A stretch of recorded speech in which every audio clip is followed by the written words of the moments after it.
وما لنا ألا نتوكل على الله وقد هدانا سبلنا ولنصبرن على ما آذيتمونا وعلى الله فليتوكل المتوكلون. العيشة اللي بقت تقرف دي بقى. ما تستهدى بالله يا عم حسن، في ايه؟ مرضوش يا عم يدخلوني امتحان العملي. يا عم محلولة بإذن الله، بس هما ليه ما رضيوش يدخلوك الامتحان؟ علشان خاطر ما دفعتش القسط. طب ما تدفع يا ابو علي القسط. ما بتدفعش ليه يا صاحبي؟ منين يا اسطى؟ ما انت عارف الظروف.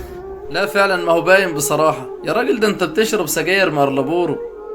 ما هو من الغلب اللي احنا فيه يا عم فواز. والله يا ابو علي السجاير عمرها لا كانت بتفش غل ولا حتى بتروق المزاج، احنا بس اللي بنعمل للرخيص سعر.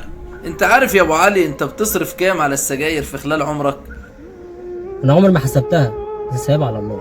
خد بالك يا حسن ان دي مصيبه في حد ذاتها يا ابني، ان انت ما تحسبهاش، لان تقريبا انت كده بتضيع ارقام فلكيه في التدخين. خلينا بقى نحسبها مع بعض. لو قلنا ان العلبه الواحده ب 50 جنيه في اليوم، يعني حضرتك لو حسبتها هتلاقي نفسك ان انت بتستهلك ب 1500 جنيه سجاير في الشهر.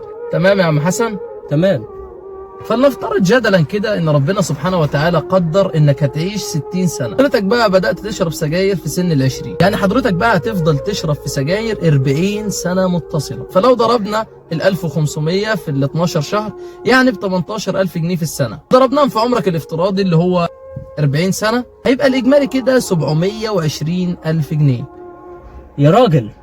والله يا ابني، ما احنا مشكلتنا يا حسن ان احنا دايما بنبص تحت رجلينا. خد بالك يا حسن ان حسبت لك ان انت هتشرب سجاير بس، وده للاسف طبعا صعب جدا، لان انت في وقت بقت المخدرات منتشره فيه انتشار رهيب جدا. والله عندك حق يا حسن.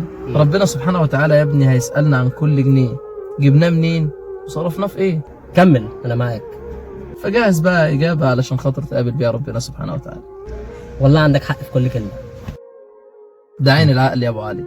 فخور فخور بإسلامي فمنه ارتويت أنا الظامي هداني إلهي بعيد العمى لدين عظيم هو السامي لدين عظيم هو السامي فخور بإسلامي فمنه ارتويت أنا الظامي هداني إلهي بعيد العمى لدين عظيم هو السامي لدين عظيم هو السامي.